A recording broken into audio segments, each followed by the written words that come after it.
삼위의 하나님 이렇게 말씀드렸는데요. 성부 하나님, 성자 예수님, 보혜사 성령님, 이 세 분 하나님을 가리켜 우리가 삼위의 하나님 이렇게 고백을 하고 그렇게 믿고 살아갑니다. 그런데 삼위의 하나님은 지극히 거룩하신 분이기 때문에 거룩할 성을 더해서 성삼위의 하나님이라 이렇게 우리가 고백을 하고 그렇게 하나님을 섬깁니다.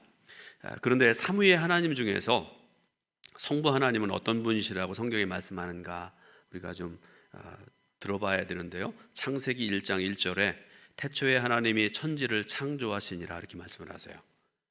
그렇게 말씀하신 다음에 말씀으로 세상의 모든 것들을 창조하시는 그런 과정이 창세기 1장 2장에 자세히 기록되어 있습니다.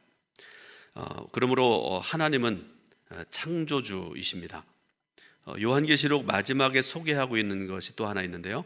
곧 새하늘과 새 땅도 하나님께서 창조하신 것이다 이렇게 말씀을 하세요. 요한계시록 21장 1절에 또 내가 새하늘과 새 땅을 보니 처음 하늘과 처음 땅이 없어졌고 바다도 다시 있지 않더라 이렇게 말씀을 하세요.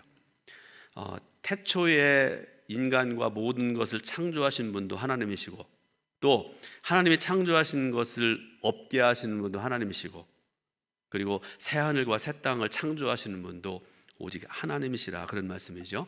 그러므로 저와 여러분들이 믿는 하나님은 창조주 하나님이십니다.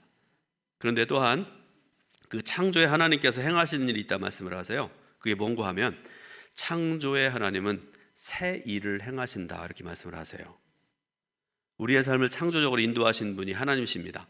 변화를 요구하는 세상 속에서 창조적인 삶을 살아갈 수 있도록 역사하시는 하나님이시라는 그런 말씀이기도 하죠.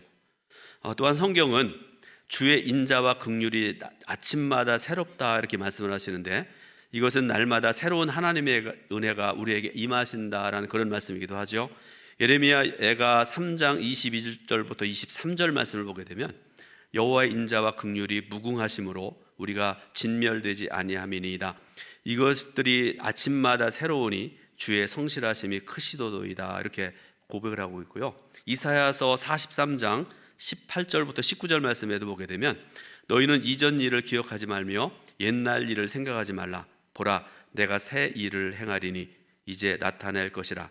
너희가 그것을 알지 못하겠느냐. 반드시 내가 광야에 길을 사막에 강을 내리니 이렇게 말씀을 하세요.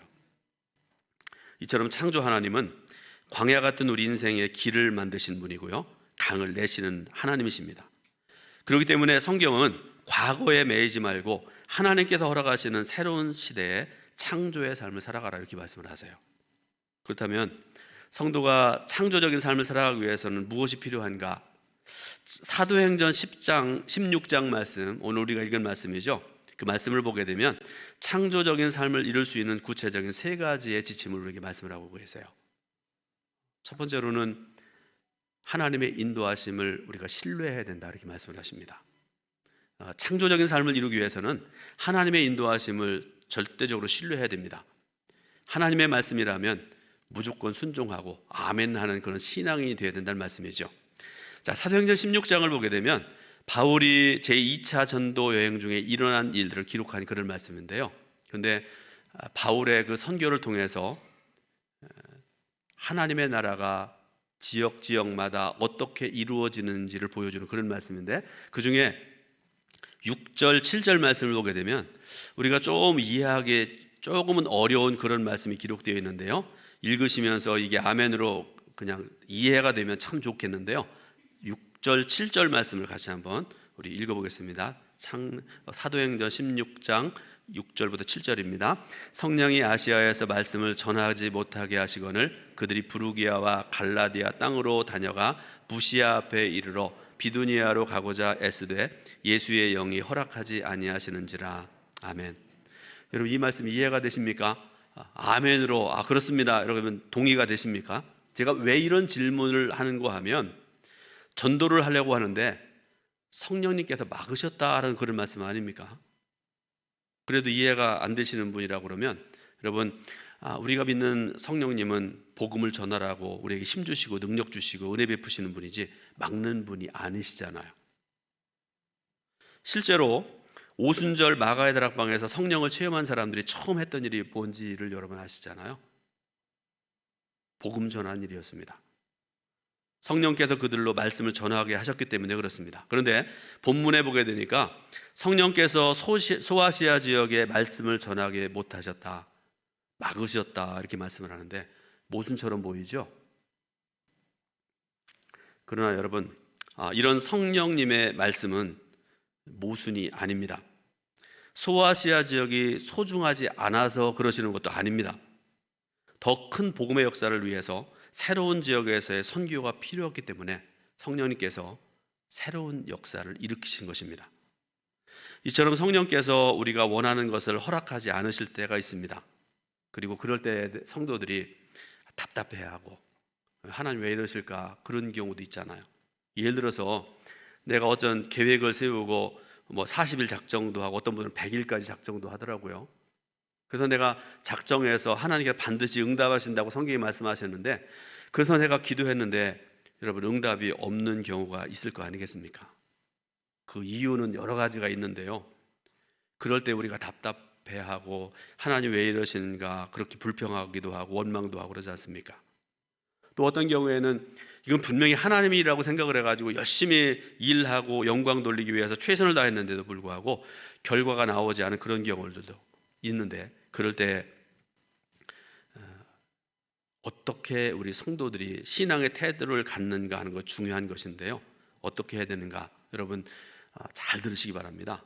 그럴 때에도 하나님을 절대적으로 신뢰하는 신앙이 되기 바랍니다. 하나님께서 우리의 삶을 인도하고 계신다는 사실, 내가 성공할 때도 실패할 때도 응답 받았을 때도 안 받았을 때도 하나님께서 내 삶을 이끌어 가시고 나를 선한 길로 인도하신다는 그 사실을 믿고 고백하는 저와 여러분들이 된다, 그런 말씀이죠. 하나님께서 광야에서 이스라엘 백성들을 불기둥과 구름기둥으로 인도하실 때에도 여러분 하나님께서 어떻게 역사하셨는가를 아시잖아요.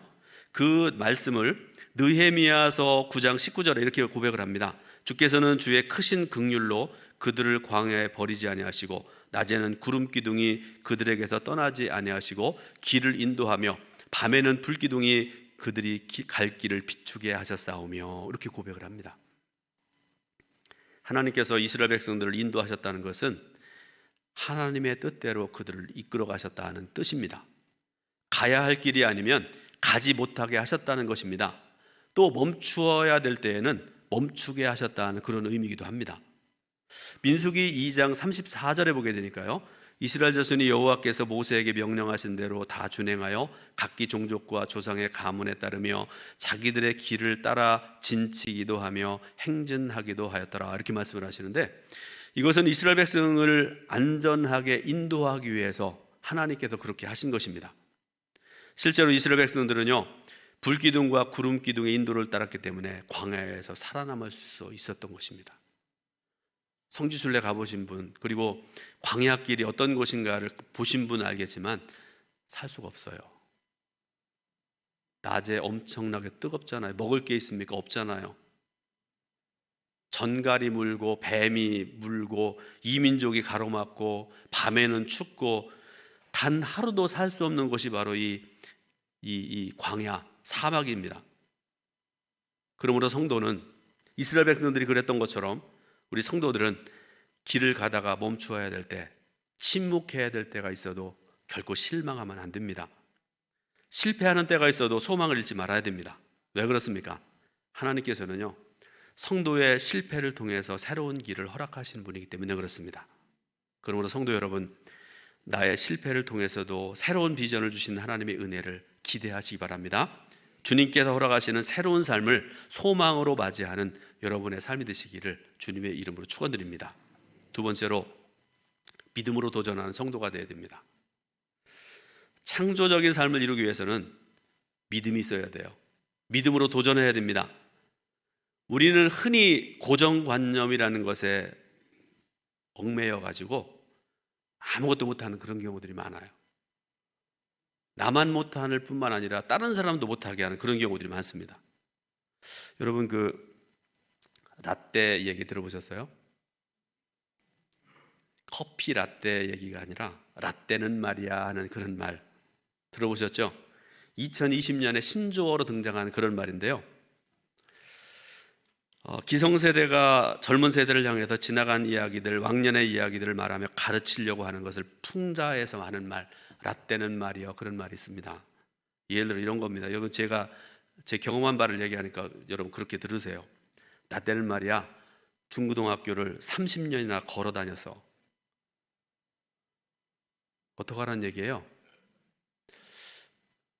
저는 30리길을 걸지는 안 하고요. 자전거 타고 갔다가 자전거 타고 오고 6년을 그렇게 다닌 사람입니다. 근데 지금은 그러지 않잖아요. 버스 타고 다니지 않습니까? 어떤 경우 자가용 타고 다니잖아요. 또 나 때는 말이야, 군대 월급이 4,500원이었어. 제가 병정 때 4,500원을 주더라고요, 나라에서. 어떤 사람들은 저희가 저렇게 나이가 먹었나 그런 생각할 분이 있을지 모르겠는데요. 지금은 얼마 주나요? 병장. 어쨌든 나 때는 말이야, 군대 생활에서 뭐 이랬저랬 이렇게 얘기하고 그러잖아요. 또 나 때는 말이야, 뭐 이렇고 저렇고 얘기하고 옛날에 있었던 일들을 상대방과 전혀 공감함이 없는 그런 말을 하는 걸, 그래서 우리가 라떼는 말이야 그런 말들을 하고 그게 신조어로 등장을 했다, 그런 말씀이죠. 여러분, 다시 말씀드리는데요, 창조적인 삶은 고정관념을 과감하게 깨뜨려야 됩니다. 그리고 하나님의 인도하심을 신뢰하고 도전하는 그런 삶이 창조적인 삶입니다. 본문 9절에 밤에 환상이 바울에게 보이니 마게도냐 사람 하나가 서서 그에게 청하여 이르되 마게도냐로 건너와서 우리를 도우라 하거늘, 이렇게 말씀을 하세요. 여러분, 한번 가만히 생각해 보시기 바랍니다. 바울이 은혜 받고, 여러분 은혜도 보통 은혜가 아니잖아요. 은혜 충만함을 받고 이방인의 사도가 되어서 소아시아 지역의 모든 지역을 다니며 복음을 전하고 교회들을 세워나가고 있는데, 여러분 이게 얼마나 소중한 일이에요. 소아시아 그랬는데요, 쉽게 말하면 지금의 터키 지역입니다.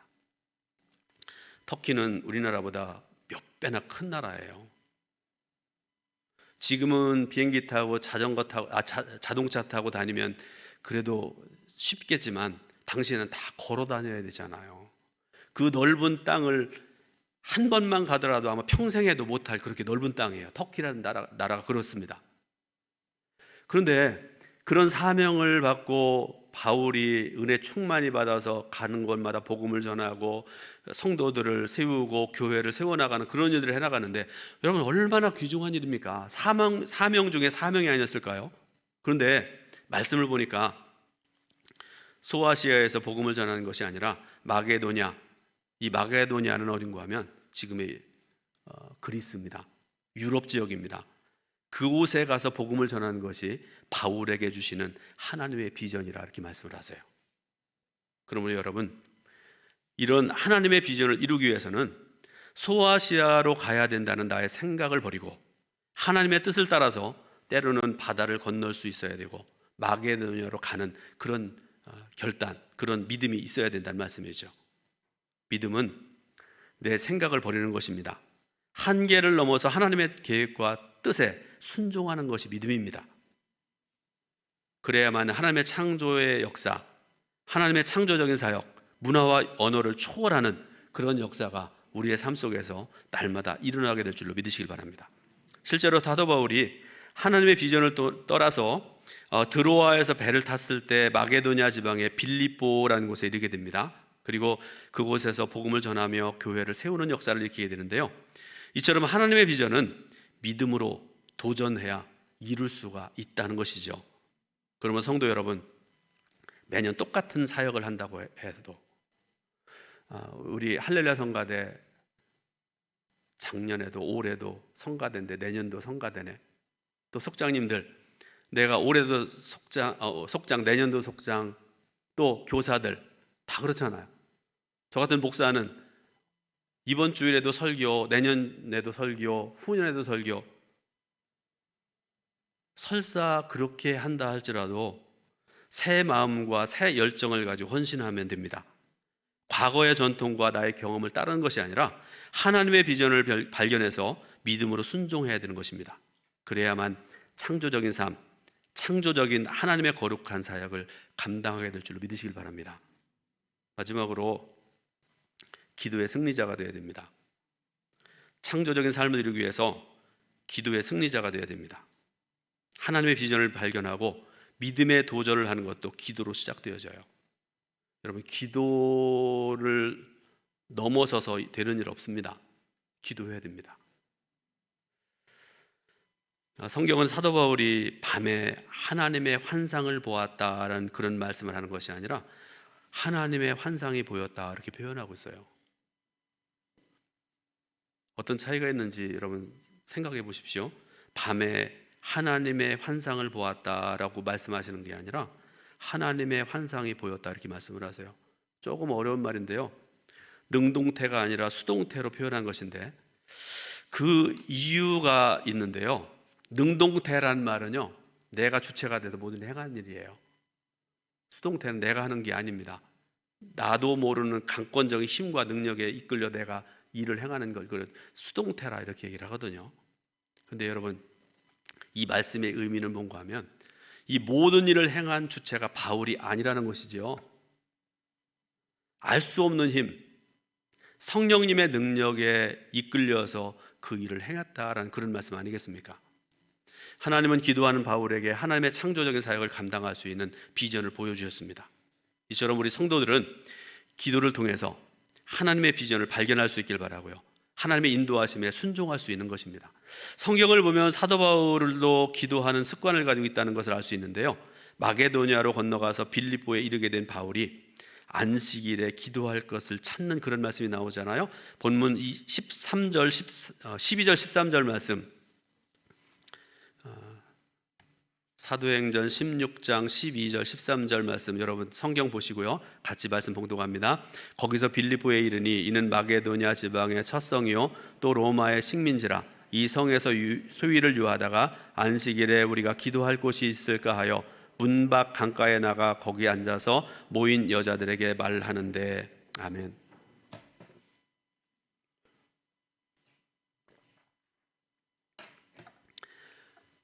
사람이 낯설고 물서른 곳에 갔을 때 뭐 여러 가지 이유들 때문에 가는 경우들 있지 않습니까? 그런데 그곳에서 내 삶의 자리에서처럼 같이 하나님 전에 나와서 새벽 기도하고 모든 일을 행하기는 참 어려운 것 같습니다. 왜 그런가 하면 저도 가끔씩 가끔 외국에도 가고 또 다른 지역에도 가고 그러는데 몸은 떨어져 있지만 새벽에 같은 시간에 일어나서 기도해야지 그런 결심들을 다 해요. 항상 해요. 그런데 안 될 때도 많아요. 좀 부끄러운 고백이기도 하고 그런데요, 안 될 때가 많아요. 어떤 때는 1시간 늦게 일어나서 기도하기도 하고 졸면서 기도하기도 하고 그렇습니다. 그런데 본문 말씀을 보게 되니까요, 바울과 그 일행은 어디를 가든지 안식일에 기도하기 위해서 기도할 것을 찾았다 이렇게 말씀을 하고 계세요. 사랑하는 성도 여러분, 기도의 사람 되시길 축원합니다. 기도는 하나님의 비전을 성취하는 원동력이 됩니다. 사도행전 2장을 보면 제자들이 마가의 다락방에서 기도했을 때 성령이 그들에게 임합니다. 그리고 성령이 임했을 때 다음과 같은 역사가 일어나게 되죠. 사도행전 2장 17절 18절 말씀을 제가 읽어드립니다. 하나님이 말씀하시기를 말세에 내가 내 영을 모든 육체에 부어주리니 너희의 자녀들은 예언할 것이요 너희 젊은이들은 환상을 보고 너희의 늙은이들은 꿈을 꾸리라. 그때 내가 내 영을 내 남종과 여종들에게 부어주리니 그들이 예언할 것이요. 아멘. 여러분 많이 귀에 익은 그런 말씀이잖아요. 사도행전에 기록된 말씀인데 이 말씀의 바탕은 어딘가 하면 요엘서 2장 말씀을 인용을 해서 사도행전에서 말씀한 그런 내용인데요, 우리가 기도로 승리할 때 하나님께서 인도하시는 길이 보이게 되고요, 믿음의 도전을 할 수가 있는 것입니다. 그러므로 성도 여러분, 다시 말씀드립니다. 기도하는 성도 되시기 바랍니다. 무엇을 어떻게 기도해야 됩니까? 제가 결론적으로 몇 가지 말씀드리는데요, 자 이제 저를 쳐다보세요. 네, 쳐다보십시오. 네, 아직도 주무시는 분이 계신 것 같은데 여러분, 제일 먼저 나라를 위해서 기도하셔야 됩니다. 정말 지금 어려운 때입니다. 답답하고 우리를 2년 동안이나 힘들게 하는 코로나19 언제까지일지 모르는 상황이잖아요. 계획해도 계획대로 안 되지 않습니까? 이 암담한 현실, 이 나라를 위해서 우리가 기도해야 된다, 그런 말씀이죠. 또 하나 여러분 기도해야 될 제목이 있지 않습니까? 남북이 분단된 지 80년 가까이 됐어요. 그렇지만 분단의 위기를 넘어서 새 일을 행하시는 하나님을 바라보고 창조적인 하나님의 역사 가운데 이 나라를 이끌어 주시도록 하나님께 기도해야 됩니다. 우리의 힘으로 안 돼요. 3년 6개월 동안 닫혀있던 하늘을 열었던 엘리야의 기도, 그 기도가 오늘 저 여러분들의 기도가 되어야 될 줄 믿으시길 바랍니다. 다음으로는요, 교회를 위해서 기도해야 됩니다. 내가 기도 안 해도 우리 교회 잘 되어져 나간다, 그런 생각하지 마세요. 지금 우리 교회가 작은 위기에 처해 있습니다. 그러므로 성도 여러분들의 기도가 절대적으로 필요한 때입니다. 그리고 우리 교회가 하나님의 영적인 비전을 발견하고 창조적인 사역을 감당하는 교회가 되도록 깨어나고 기도해야 됩니다. 성령께서 이끄시는 대로 순종하고, 다음 세대 여러분 많이 들으시고 많이 고백하시고 위에서 기도하고 그러지 않습니까? 다음 세대가 굉장히 중요한데요, 제가 요즘에 많은 성도들과 대화하고 찾아오기도 하고 제가 찾아가기도 하고 그러는데요, 가장 중요한 게 다음 세대 세우는 일인 것 같아요. 저한테 말씀하신 분도 있고 들으신 분도 있고 그러지 않습니까? 근데 지금 어려워요. 다음 세대를 깨워야 되고요, 이들이 하나님 말씀 배우고 예배하는 자로 자라나도록, 그래서 하나님의 구원의 역사에 쓰임받는 자들이 되도록 위해서 우리가 기도해야 되지 않습니까? 특별히 여러분 가정을 위해서 기도하시기 바라고요, 자녀들을 위해서 기도하시기 바라고요, 직장을 위해서도 기도하시기 바랍니다. 제가 목회하면서 여러 안타까운 현상들을 보게 되는데요, 그 중에 가장 대표적인 것 중에 하나가요, 부모님은 예수님을 잘 믿는데 자식들을 안 믿는 그런 가정, 참 곤란합니다. 신실하게 신앙생활 잘 하시는 권사님이라서 소천하셨다는 소식을 듣고 이제 교회에서 다 이렇게 준비하고 예배드리고, 우리가 환송이라, 천국 환송이라고 얘기하잖아요. 교회에서 잘 하리라고 생각을 하는데 예배 안 드린대요. 와서 조문만 해달래요. 가보니까 앞에다가 이렇게 그 대추, 밤, 사과 놓고, 어떤 데는 가보니까 상주가 술을 따르고 앉아있는 그런 모습을 봤습니다. 특별히 여러분 자녀를 위해서 기도하셔야 돼요. 내 사랑하는 아들이, 내 사랑하는 딸이, 내 손주들이, 저는 새벽마다 빼놓지 않고 기도하는 게 뭔가 하면 우리 믿음의 후배들, 유치부, 초등부, 중고등부, 청년부 기도하는데요, 기도할 때마다 빼놓지 않고 하는 기도가 뭔가 하면 사무엘 같은 사람들 나오게 해달라고요. 다윗도 어떤 경우에 보면 흠이 많은 사람이잖아요. 그런데 성경을 보면 사무엘이라는 사람은 태어날 때부터 흠이 없는 사람 같아요. 물론 하나님 앞에서 부족함이 있겠지만, 그래서 우리 아이들 중에, 내 사랑하는 딸들 중에 사무엘 같은 성결하고 신실한 믿음의 사람이 되도록, 그래서 믿음 안에 자라날 수 있도록 도와주옵소서, 그리고 예배하는 자로 자라날 수 있도록 도와주옵소서 기도합니다. 그게 바로 믿음의 부모의 의무이기도 하고 책임이기도 하고 그렇습니다. 이제 말씀 결론을 맺습니다. 이제 우리가 다사다난했던 2021년의 마지막 주일 예배 드리고 있습니다. 다음 주일은 2022년 새해 첫 주일 예배를 드릴 것입니다. 그런데 여러분, 첫 예배를 드리는 성도 여러분들의 소망이, 그리고 한 해를 시작하는 여러분들의 삶이 하나님의 창조적인 새 지평이 열려지는, 그리고 믿음으로 승리하는 그런 역사가 날마다 일어날 수 있기를 주님의 이름으로 축원드립니다. 기도하겠습니다. 하나님은 내 귀하신 사랑을 감사드립니다. 귀한 시간 예배드리게 하시고 말씀을 전하고 듣게 하시니 감사드립니다. 바라기는 종을 통해 전해진 이 말씀 생명이 되게 하시고, 우리 성도들 그 말씀대로 행하고 순종하고 아름답게 살아갈 수 있도록 날마다 크신 은총과 사랑을 베풀어 주옵소서. 예수 그리스도의 이름으로 기도드립니다. 아멘.